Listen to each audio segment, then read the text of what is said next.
Radio, back here to do it one more time. It's the 9th day of July 2017. I'm your host, Doug Owen, and you can go to my website dedicated to the show. It's called BlacklistedRadio.com. It's the hub. We have all sorts of cool features on the house, including an interactive chat room. Lots of cool stuff there. All of the podcasts, archives you can find free of charge at BlacklistedRadio.com. I'm the senior editor of BlacklistedNews.com, from which we derive many of the stories, many of the talking points for this program. We love to hear from you. It's a two-way conversation. As always, it's really your show. 800-313-9443. You can also text us. 512-222-3067 is the number to do that. So much to get to. Of course, we had the G20 meeting, the much-anticipated globalist conclave, where, well, you know, we've had at least, 3-4 days of constant, persistent rioting, people being beaten and shot with water cannons, of course, anarchists, anti-globalists, as the Boston Globe puts it, are the culprits in all of this. So it's pretty interesting. Of course, Hamburg, this came out today. Activists riot against G20 summit for third night in Hamburg. Germany, anti-globalization activists rioted for a third consecutive night in Hamburg early Sunday, and even after the group of 20 leaders had already left the port city in northern Germany. So, of course, it's not anarchists, it's not leftists, it's the anti-globalists. And, of course, they'd love to paint all of the ne'er-do-wells, the people that voted for Brexit, as the people that are, causing trouble, starting fires, throwing cobblestones and steel rods at police. Pretty amazing stuff. 225 people have been detained, 186 people arrested, and according to officials, 476 officers have been injured in the violence since Thursday. So, that's what's happening on the ground. Let's talk about Trump meeting with Putin. A lot of people have said a lot of things about this, and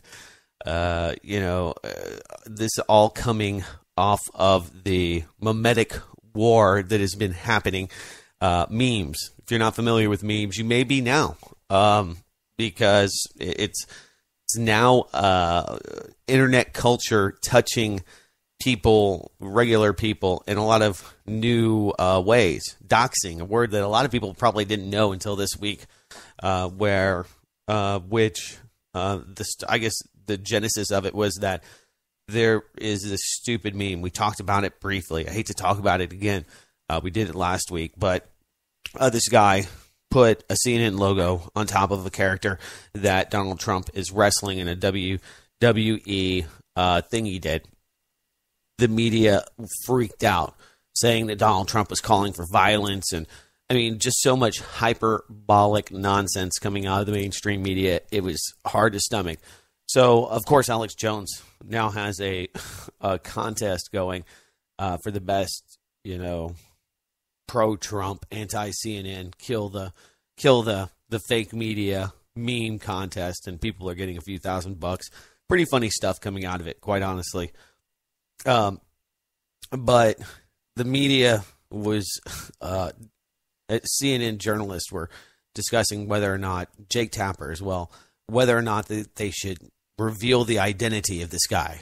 CNN and their crack staff went to work and figured out who this Reddit user was. And apparently he's been putting out, heinous, bigoted memes. Go to 4chan, that's what it is. All of it. So, no surprise there, and it really doesn't matter, who created the meme. The fact that Donald Trump tweeted it became this huge row. So, rather than talking about Russian collusion and the Russian meddling in the election, the media focused on that for several days. Now we saw just so many people thinking that this 2-hour conversation between Donald Trump and Vladimir Putin, or maybe it was only an hour, was the most important thing. All of the just fictitious headlines. Melania Trump stuck in her hotel room because of the rioters. Vladimir Putin flew an extra 300 miles in the wrong direction just to get there so he wouldn't have to go over certain NATO countries. Ooh, all of this misdirection and the focusing on, who would shake Trump's hand first? Where was he? Was he posturing? Was he in front of the French president? Oh, look, the French president doing everything he can to grovel to Donald Trump. I've seen a lot of analysis of the body language from the people involved, the G20 leaders, and whether or not Melania had to go in and break up Donald Trump and Putin's love fest that was happening. I mean, that's an actual headline. Meanwhile, fire in the streets. People are just besides themselves. And out there, just, it feels good when you have the unemployment rates that you have in Europe, when you have all the social strife, and then, of course, the fruits. Let's be honest, the fruits of globalization, whether or not they're anti-capitalist, anarchist, the things that are affecting them are, globalist policies, failed policies that have brought Europe to its knees in a lot of ways. So, Donald Trump was allegedly pressed Vladimir Putin on whether or not he interfered in the elections. I mean, what is he going to say? Quite honestly. So, Vlad, did you make it happen? Did you throw the election for me? Or were you involved? Was there some shenanigans going on? Oh, yes. No. Don't worry about it, Comrade Trump. It's okay. Don't worry. I mean, I don't know what people really want from that. But one thing that they're not talking about is that the U.S. and Russia agreed to a ceasefire in southwest Syria. According to Lavrov, the foreign minister, Sergei Lavrov of Russia, made that announcement. Donald Trump, it doesn't matter if he did anything good there or not. He will not get the credit in the mainstream media's eye. And, everybody's more worried about what Melania is wearing and whether or not his daughter, she attended one of the global summit meetings, which is probably just a picture, a meeting for pictures and handshaking and, glad handing type event, which probably didn't have that much, significance, but anything they can do, and Trump leaves a lot of low-hanging fruit for the mainstream media and those who hate him to easily gravitate to and grab onto. He likes to golf. I mean, that's where you get a lot of business done, so it doesn't shock me that he spends as much time as he does golfing. But the same people that were just infuriated by Barack Obama vacationing and all the people that keep up with how many days he's vacationing. How many days? This dirtbag president now, no, it's no big deal. It's fine. It's Donald Trump. He's getting things done. This is okay.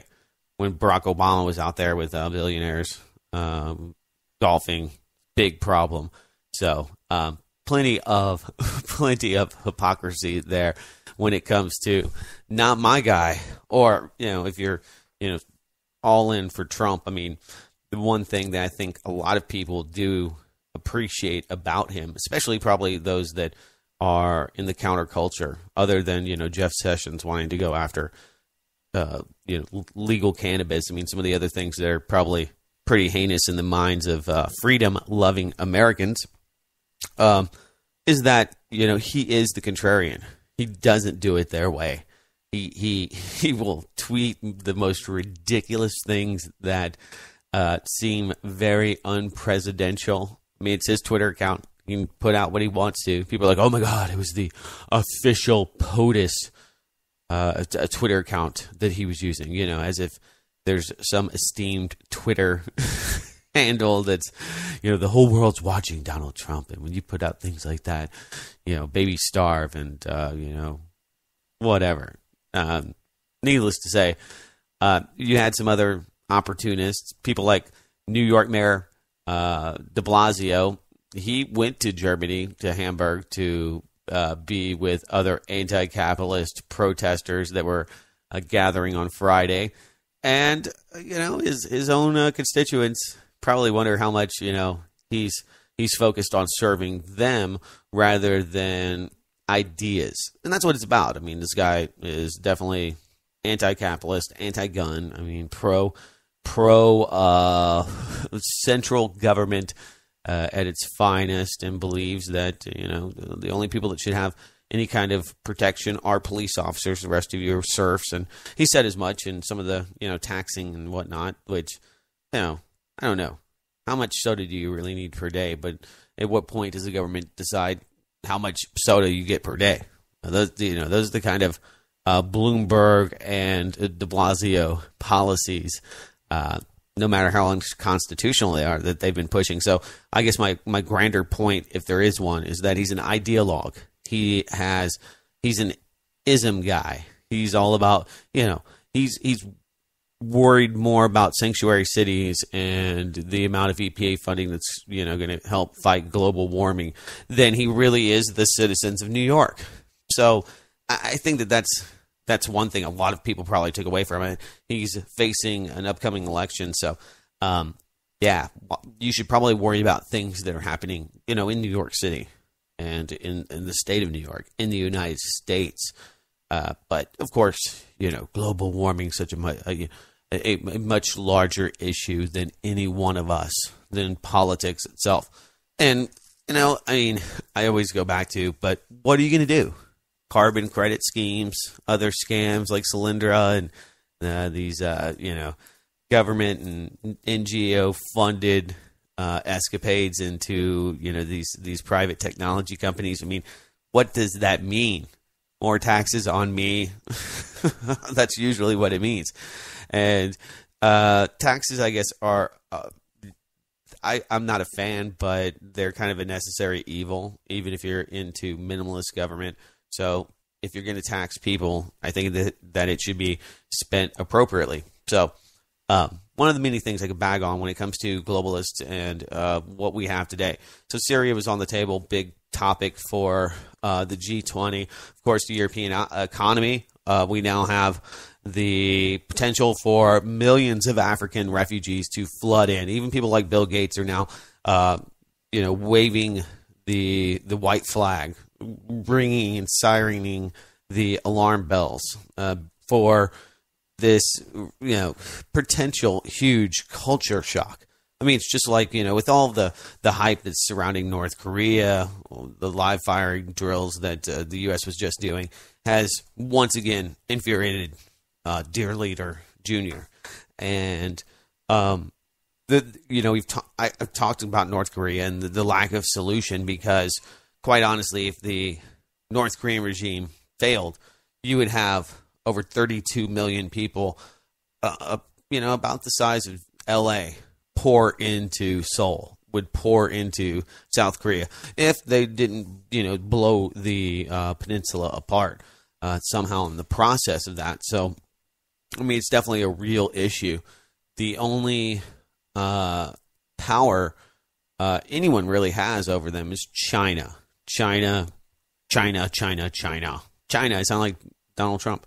China has the ability to control their economy. They're one of their trading partners, one of the few trading partners that does business with China. I think that as much focus, that's put onto the U.S. and our human rights record and how appalling, and, like the French president allowing EPA scientists to take refugee status and go to France. Just put up an article on blacklistednews.com and kind of highlights, where these other countries, these so-called, freedom-fighting countries that we want to do business with, people that we do business with. China bans all online LGBT content. So, I mean, they are moving forward with even more censorship. And you would think that you would hear the gay rights people talk about this more. I think that, Saudi Arabia has become, low-hanging fruit for that. group as well, because they don't allow women to drive. I mean, they're even more oppressive. But China has a big problem. Their one-child policy has created a situation where they have gendercide, and one of the solutions that they and the Russians believe in is that you cannot have gay TV shows that promote alternative lifestyles. You need to focus on building families, and population growth is a big deal in Russia and in China, because you have tons of males, very, very few females, because if you can only have one kid, you want somebody that's going to be able to produce, work at the farm, work at the factory. You want men. And so people would literally drown their baby daughters and wait until they could have that one boy. So some of that's kind of out of the relevance now. I think that they've done away with the one-child policy, but you still have the remnant of that. So China and Russia have signed on to this agreement to create their own media empire to rival the U.S.'s Western media domination, which is kind of laughable because I just think about the fact that RT, which does do some fine reporting, which does have a very pro-Russian tint to it, obviously, because it is a state-funded media organization. They have no credibility, in the U.S. All you have to say is, "Oh, they're Russian." Oh, Russian. Who trusts them? Anyway, they make this sound like it's going to be some new front to fight U.S. propaganda, but quite frankly, the truth is that this is a justification for more consolidation over the Chinese and Russian media, creating some kind of anti-Western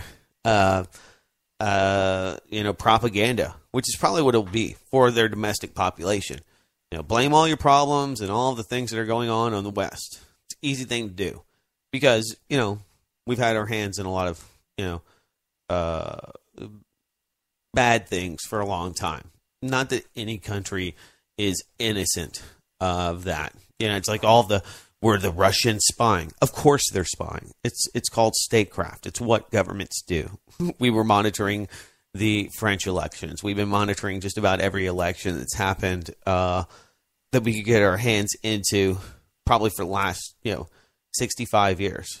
And before that, now we have electronic communication. We can, probably geo-track and watch where each and every world leader, all of the G20 and below, go on a daily basis. It's important to U.S. interests. Got to know who you're talking about. Got to know who they're doing business with, what companies they've been using, the central banking system as a spying agency. And there's plenty of CIA startup companies that are part of InQtel and the like, the black budget, that are dedicated to building those networks inside of other countries.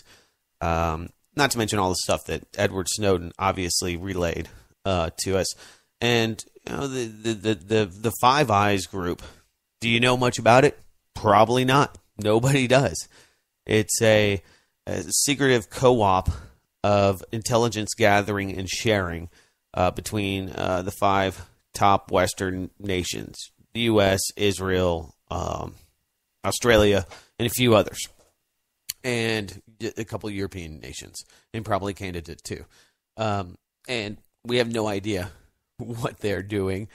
They're just now about to have to, if they're sued, they're being sued. The U.S. government may have to, shed some light on these secretive groups. But that just explains how.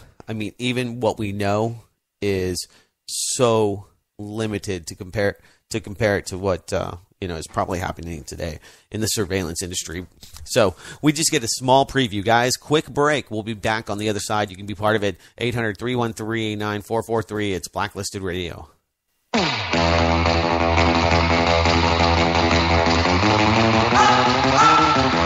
All right, welcome back. It is Blacklisted Radio. So, beyond, I guess, Syria, and we're still hearing the same claims. We know that Assad gassed his own people. The mainstream media is going into overdrive trying to smear or really just ignore Seymour Hersh's bombshell story and research that completely debunked the Syrian gas story. Of course, it only takes common sense. Most of you have it. That's why you're listening to this station. You're listening to this podcast to understand that that defeats the purpose. Why would you do the one thing that would bring the U.S. into the Syrian civil war? I would call it a proxy war because most of the people they are fighting are not of Syrian descent. You have people from all over the Middle East that are being paid by different factions that are fighting for different causes on the ground. The Iranians are definitely involved. The Saudi Arabians are most certainly involved. And you have the really awkward allegiance between the United States and ISIS in that they both want the same outcome, an ousting of Bashar al-Assad. So Seymour Hersh, anyway, put this out. If you haven't read about it, it's pretty good. I mean, it was in The Guardian, and it really shed a lot of light on why all of the experts that have come forward and said, look, this just doesn't make any sense. We don't have the proof. This is,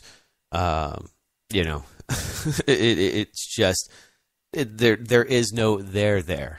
And of course, we know the Syrian gas boy, some of the other propagandist tools that have been used to justify the U.S. intervention, and as it's forced the U.S. and Russia into this relationship, this protected no-fly zone. So we found out more about that. The New York Times, by the way, finally corrected its bogus claim that Iran sponsored the 9/11 attacks in its dubious reporting lawsuit alleging Iranian meta-involvement in 9/11. The New York Times badly misunderstood the case and maintained for more than 3 years in the paper of record that the government of Iran sponsored the September 11, 2001 attacks. The belated correction issued late Wednesday night on two widely spaced articles on the topic unceremoniously noted that Iran did not, in fact, help commit the 9/11 attacks. So I think I brought this up just a few weeks ago that there's lawsuits suing the Iranian government. And they're like, this is absurd. Yeah, obviously the U.S. government. I mean, when you talk about 9/11 being an inside job, 28 pages and some of the unredacted, declassified documents we see prove that the U.S. knew that people within the Saudi Arabian government had financed the terrorists in 9/11, and the U.S. government did everything it could to keep that a secret from us, and keeping more of that a secret. So there's your collusion. Did the United States government collude with the Saudi Arabians to cover up what happened on 9/11, to blame it on Iran, to invade Iraq, to go into Afghanistan? Probably. Another story that is well worth discussing. Russ Baker, the writer who brought us Family of Secrets, did a great job with an article on whowhatwhy.com, his website, talking about George Bush and his former ghostwriter. Of course, when presidents and a lot of famous people write books, they don't really write the book. Somebody sits around, they talk to them, that person writes the book, they stamp it, they pay him some money, get him some royalties, and then they probably buy a truckload of books for themselves so that way it can get on the New York Times best-selling list. Anyway, 2 years before 9/11, candidate Bush was already talking privately about attacking Iraq, according to his former ghostwriter. He was thinking about invading Iraq in 99, said author-journalist McKee Herskowitz, quote, "It was on his mind. He said to me, quote, one of the keys to being seen as a great leader is to be seen as a commander-in-chief. And he said, quote, my father had all this political capital built up when he drove the Iraqis out of Kuwait, and he wasted it. He said, if I have my chance to invade, if I had that much capital, I'm not going to waste it. I'm going to get everything passed that I want to get passed, and I'm going to be a successful president. Herskowitz said that Bush expressed frustration at a lifetime as an underachiever in the shadow of his accomplished father. In aggressive military action, he saw the opportunity to emerge from his father's shadow. The moment, Herskowitz said, came in the wake of the September 11th attacks. Suddenly, he's at 91% in the polls, and he barely crawled out of the bunker. It goes on, and he talks about this. No shocking revelation. The orders were already on the table. They were ready to go. All they needed was an attack, and it happened so advantageously for the neocon warmongers to reshape and rebuild the new America, the project for a new American century, and doing that, laying to waste, a million plus Iraqis, hundreds of thousands of children, in the aggregate, trillions of dollars. And, well, I don't know how it's working over there. It's only been 16 years since September 11th, 2001. And, there's a lot of people, a lot of liberals that love George Bush again. People are easily raked over the coals. And that is unfortunate. You're not. That's why you're here. I want to thank you for being part of the show. We'll be back with more on the other side. Don't go anywhere. It's Blacklisted Radio.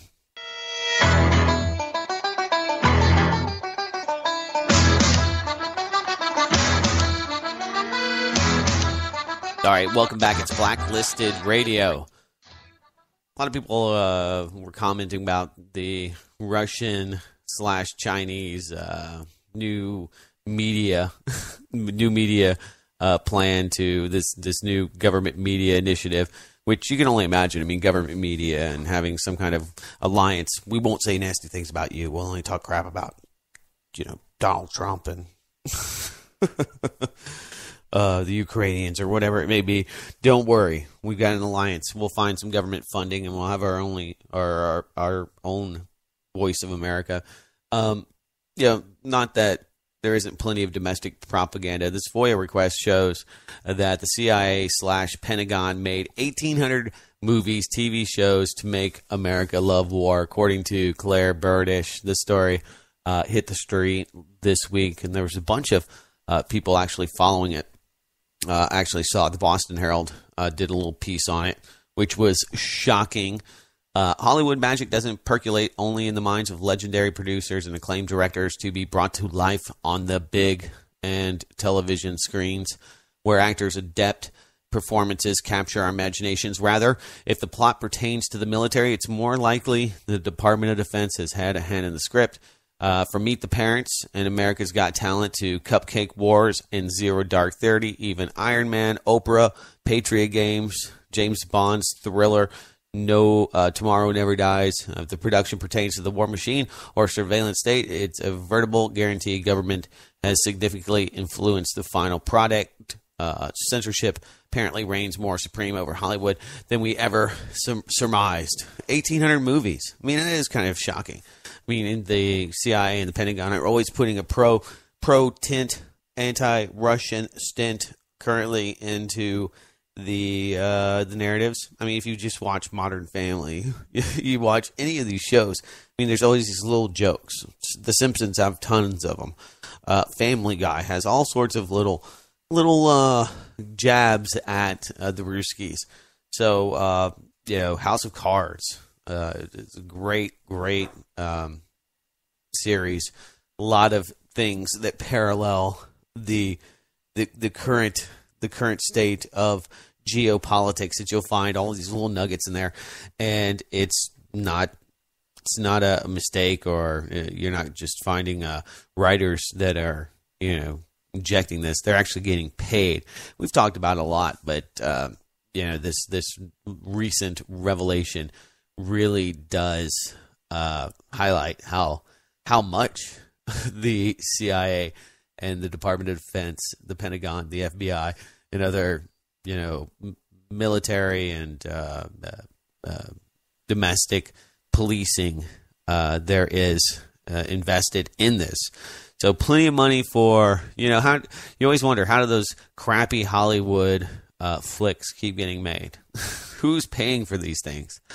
If you look at this and you kind of distill it, you'll see there is a lot of money, millions of dollars to get spent on keeping you in love with war and the war machine. The war machine keeps turning, and that means that we need to be patriotic, to support the machine. You have to pay your taxes, and if you don't, it's not a good thing. It's not a good thing.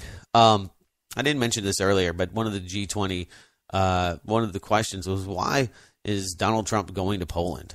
Other than, he's one of the, probably one of the places that he's the most popular.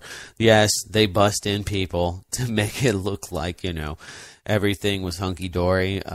More, games, media perception, trying to, fake protesters. It happens, even in Poland. But an interesting story about Poland. This came out of the RT. Poland wants to become European hub for U.S. gas. President Duda, he let it out a month after the U.S. tanker carrying liquefied natural gas, LNG, arrived in Poland. Polish President Andrzej Duda has unveiled an ambitious plan to make the country a pan-European energy hub to distribute gas all across the EU. And, of course, who is doing that now? Russia. So they see the opportunity, of course. We have been fracking the F out of the country, and there's plenty of liquefied natural gas that needs to be sold. The U.S. market's too low, and the Europeans need it, and to be able to isolate Russia from that power position it has to be essential to U.S. full spectrum dominance, to have a liberated Europe, a free Europe in their minds, free of, if Putin gets upset, if Gazprom doesn't like it, if these governments don't pay the bill, they can turn off the tap. And that's one of the things they just don't like. And one of the many reasons, I'm sure, that Poland is, definitely in the crossfire. Another big story that happened this week, didn't get a lot of attention. Recordings reveal FBI gave a man a rifle, urged him to carry out a mass shooting to defend Islam. There are just countless cases where the FBI has tried to push somebody into creating these horrific attacks. And you can always say, well, we didn't really mean it, and we're just doing that, to see if we could push him. And if he did, then, obviously he was a terrorist. And they put them in these unrealistic scenarios and sometimes keep them alive, pay for their apartments and their, weed and alcohol habits, get these guys drugs and get them, ready to go. But you see, this is another story of the creation of the boogeyman. In February 2006, the FBI announced they had foiled a terror plot by a man who was planning to kill at least 30 people to defend Islam. Americans cheered and everyone felt safer. The FBI had saved us from an extremist once again.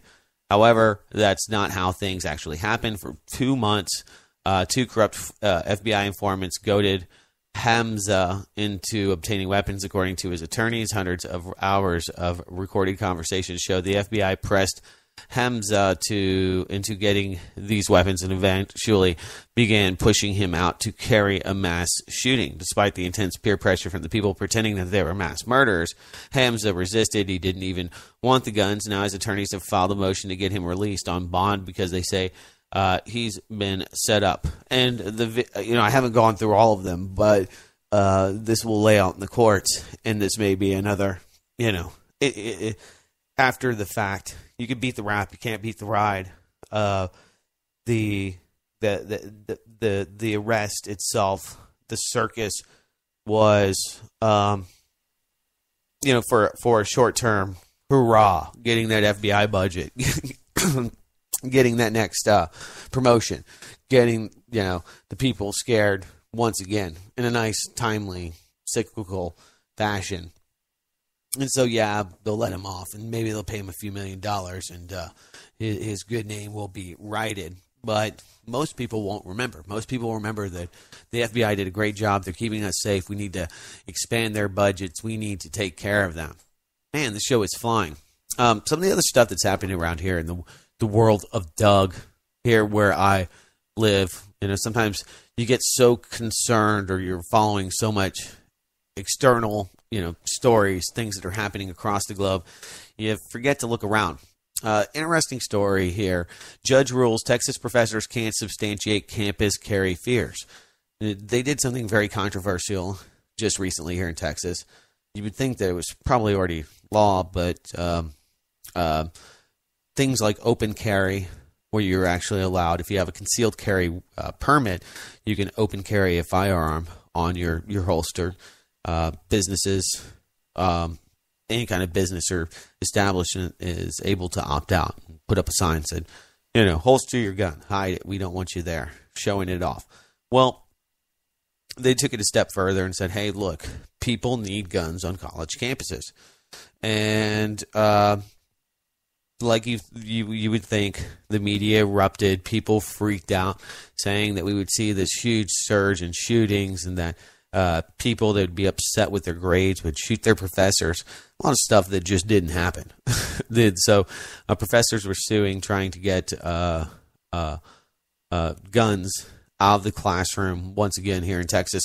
Federal judge in Texas has dismissed a lawsuit from 3 professors who claimed the campus carry made them afraid to discuss controversial issues in class, lest a student rebut them with gunfire.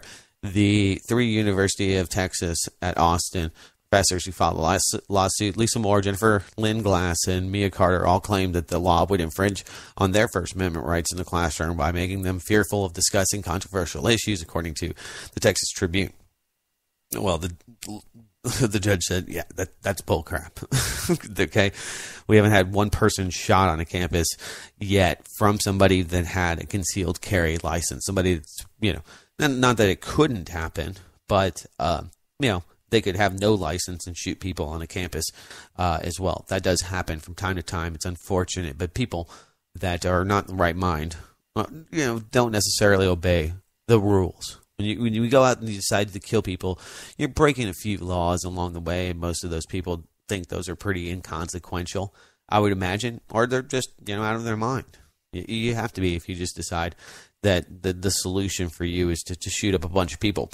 Well, anyway, coming September 1st, something I'm excited about, we are going to be able to carry knives once again in Texas. There used to be some arbitrary rules about blade length, and you can have a 5-inch blade, but butterfly knives, switchblades, things that I guess were kind of popular in the 80s, repopularized in the 80s, and come out of 50s Hollywood type movies. The stiletto switchblade, those were outlawed. They were felonies to have these type of weapons. The Texas legislature, a couple people put together, some lawyers put together a bill to once again allow people to actually carry Bowie knives on their side, on their hip. And that was the thing, is like, this has all been a big nothing burger. I drive around Austin, Texas. I live just north in a suburb. I've seen a few people carrying a gun, open carry. Just a few. I mean, for the most part, people that want to open carry are out on a hunting ranch, or maybe going to get a bite to eat, or going back to the deer camp, that kind of thing. Somewhere out in the woods, in very rural areas. It's the only time that you would probably need and or want to show a weapon, to have it on your hip. So, when you're hunting or something to the like. I understand why a police officer wants it on their hip. It intimidates, it sends a message. And so many people thought, oh my God, people are going to try to intimidate and show their guns off, and it's going to be the freaking wild, wild west. Texas is going to be crazy. It's going to be, all these things. And we heard so much stuff here locally from all of these groups, anti-NRA groups, anti-Second Amendment folks. And they've just gone to great lengths to create this atmosphere. They are creating fear, and they are creating this absolutely unjust, fear. And the law passed, and nothing's happened really. Yeah, a few people probably wear a gun. There might be some places where it's a good idea to show off your gun. Most places you'd probably not want to. You'd want to hide it. You wouldn't want people to know that you're carrying unless, you're ready to shoot them in the face, and that's why you carry the gun, just in case. Or you run up on a coyote. Well, anyway, people are freaking out about this. Oh my God, people are going to be carrying around swords. Now that there's no law, people are going to run around with Bowie knives. It actually is something that, I'm a big fan of, because I don't have a really nice truck. I've got an old Toyota. I call it the Yoder, and the Yoder, doesn't have an alarm system. It is completely the hipster libertarian thing to drive. It's a 5-speed with no frills. So I don't want to carry a weapon and leave it in the car, because it's just not a secure location to leave anything like a gun. And but it would be nice to have something in the car. I could do the concealed carry. I just don't want to deal with all of the laws and the signing up for the paperwork and going to the classes. It's just not something that I feel I want to do, at least not currently. But it would be nice to be able to carry around a Bowie knife. Carry around I've got it's called a Boker Hunter Killer. It's like a 9-inch, it's about 11-inch blade. It looks like a Bowie knife. And people are freaking out about it. But I'm pretty excited. So it's just like up in Oregon. Now you can eat roadkill. Pretty excited about the knife laws coming to pass here in just a few short months. So, interestingly enough, I've been following some of these other stories. Study finds tiny amounts of exposure to Monsanto's Roundup damages the liver and kidneys. I was watching the Joe Rogan podcast, and he had this interesting writer from Gawker, and she wrote for a bunch of other, I think Vanity Fair, a few other sites, media establishments, and she had a pretty anti-chiropractor story, kind of tearing through the whole, history of the, chiropractic medicine and the genesis of it. And, it was really enlightening. I didn't really know that, the actual guy who came up with chiropractic medicine, said that he had received these visions and all of this knowledge about the subluxations, I guess is how you say it. And I used to have a friend that was always going and getting adjusted, and he would talk about that, and just didn't have a lot of knowledge about it. But anyway, the conversation between the two of them wandered off into genetically modified organisms and GMOs in food versus organic. She was really poo-pooing the whole idea of organic is better, and that there was any problem with Roundup. And she made some points that I thought were valid. Comparing it to like phthalimide, other things that we used for pesticides, 50 to 75 years ago, DEET and on, that are really horrific. And so in comparison, Roundup doesn't look that bad, and they've done all of these tests, and it's just you made it sound really great. And so I'm just thinking, I'm like, holy Joe, there's just so much stuff that counters that. Hit her up with something. And if you watch that podcast, you might walk away with the idea that organic is not at all better than eating genetically modified foods. So interesting stuff out there. A lot of anti-health or perspectives being promoted. More on the other side. Quick break. All right, welcome back. Yeah, there's a lot of people out there that are, I guess, pro. That they think that if you're anti-GMO, if you buy organic food, this is a stigma, or that you have some kind of disorder. They actually now have disorders for people that want to eat all organic, that can't stomach the idea, pardon the pun, of buying just regular products. And so she was trying to say, well, it's not really that much more nutritious, and the amount of pesticides and whether or not there's antibiotics used on the farms, the antibiotics have to leave them before they leave the farm, so blah, blah, blah. But one of the big things that I don't see a lot of people talking about is the irradiation, where the government is now mandating a lot of the produce that's coming into this country, because it has E. coli, has stuff on it, be irradiated. They actually microwave this food, send it down big conveyor belts and nuke it, and that food, for whatever it may or may not do. I'm not a scientist, and we haven't been eating as a population irradiated food for very long, so there's not a lot you can really glean from it to say, well, we're living longer, that's why everybody has cancer now. It's not because almost every drop of rainwater that we have today has trace amounts of Monsanto's Roundup. Anyway, the I guess alternative is what they're creating now. America's first free roaming genetically engineered insects are coming to New York.